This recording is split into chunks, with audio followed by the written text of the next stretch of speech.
Hey, this is Ian here. Today I'm going to talk about my recap of my last marathon, which is the Greenville Swamp Rabbit Marathon in Greenville downtown. So this marathon is actually a really, really good course and a really good marathon. There's a lot of great volunteers that come out.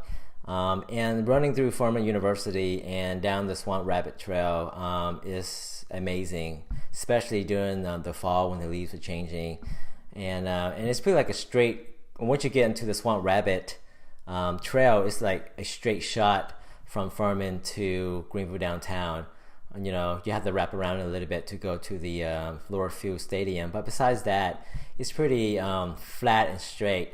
There is a hill that you have to do a detour around, and the purpose of it was to get over the train where the last few years some people did get stopped by the train, and that sort of messed up their marathon race. So this year they had it where we go up the hill or the bridge kind of that goes over the train. Well, I didn't know, but I actually ran up that hill when I was coming back, and it was probably mile 23 or 24 towards the end there, so that was a killer. But the thing was, once I actually got down there across the bridge, run down the street towards where the railroad was, there was a train. I actually got stopped by the train, and the gate closed. So, going over the bridge or not, if there's a train there, the gates for the entrance to go into the Swamp Rabbit Trail will close. So you're not going to go through unless you're going to jump the fence, or depending on which way the train's going too.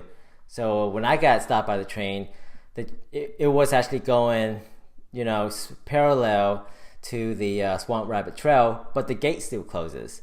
And that's where I'm coming through is, from the road, going to the Swamp Rabbit Trail to get on there again to finish off the race.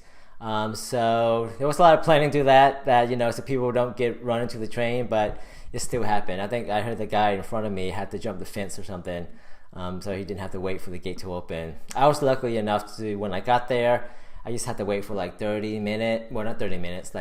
seconds to 45 seconds.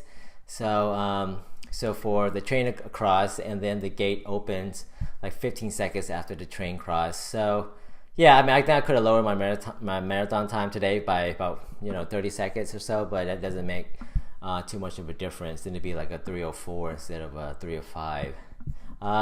Yeah, but besides that, the race is great. They got the marathon on the same day with the half marathon.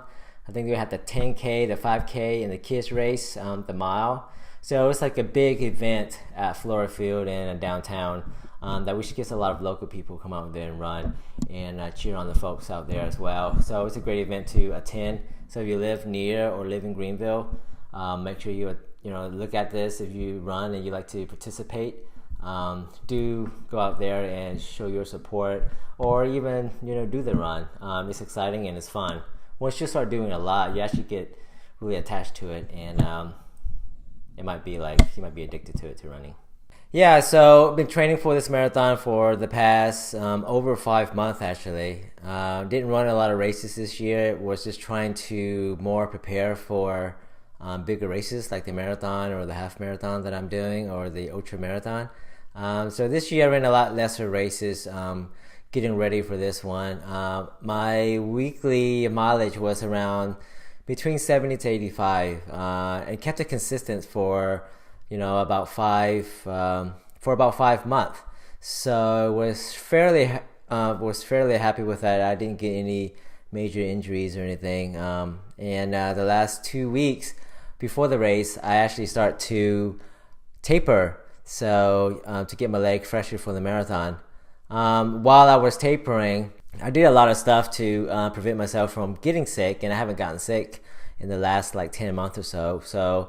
And I have not gotten sick for any of the marathon training or for the marathon race itself. But this time I got sick, or started to get sick 2 days before the marathon, and then got really bad the night before the marathon, which I had like a major headache and could not sleep until 2:30, and I had to wake up at 4 to pick up my sister and my mom for their half marathon. So I felt Like I didn't get enough sleep in the beginning, but that morning when I woke up, I felt really energized. I think it's because of adrenaline.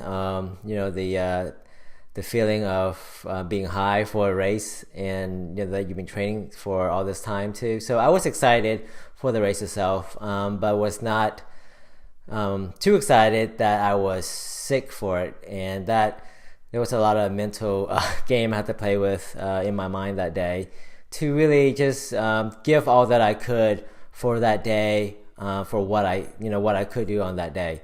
So having that said, we got to the race, and I was preparing, trying to psych myself up, and I was happy. I mean, it was calling for rain that day, and it actually did not rain the whole course. There was one section in Travelers Rest that it was drizzling, and so it rained a little bit for like 10 minutes or so, but it was drizzling for about 15 to 20 minutes. But overall, it did not wet the surface enough or wet the shoes enough to make a big difference. So going out with the plan that I was planning on, my race strategy was was to run the first 5 miles at a 7-minute pace, or around a 7-minute pace, which is 15 seconds slower than my goal marathon, which I've been training for.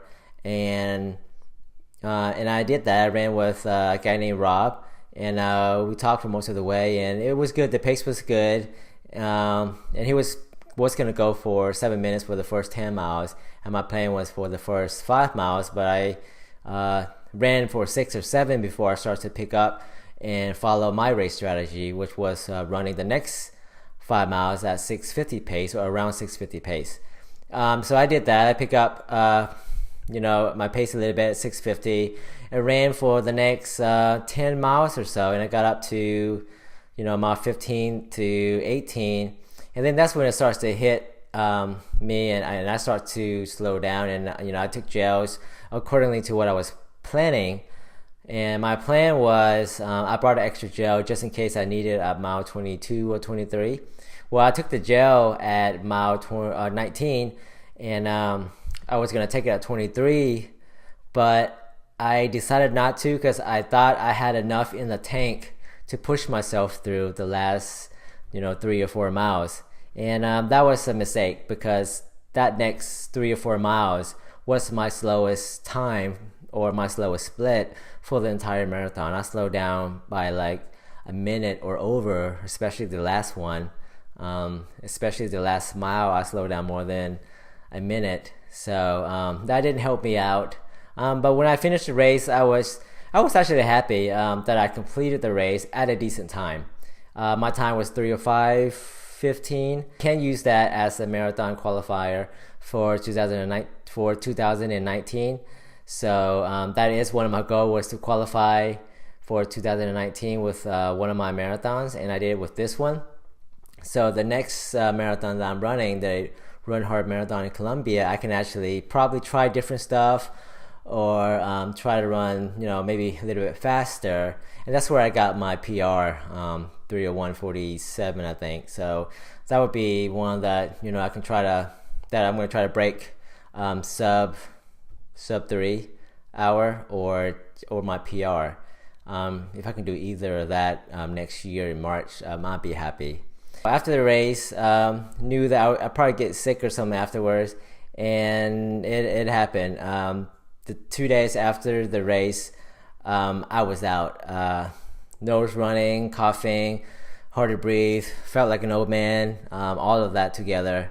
And it took me about a week to actually feel to where I am right now, where I can actually just talk and walking around and do things and start jogging without huffing and puffing like a dragon. So yeah, I don't advise running when you're sick, but for me, I was training for like 5 months, and I wasn't gonna let the sickness get to me, and it got to me afterwards, which was fine with me. I hope the training's going well.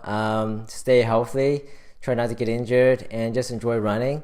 And if you have any questions or something, you want me to make another video on anything, just let me know, and I'll try to do that if I can.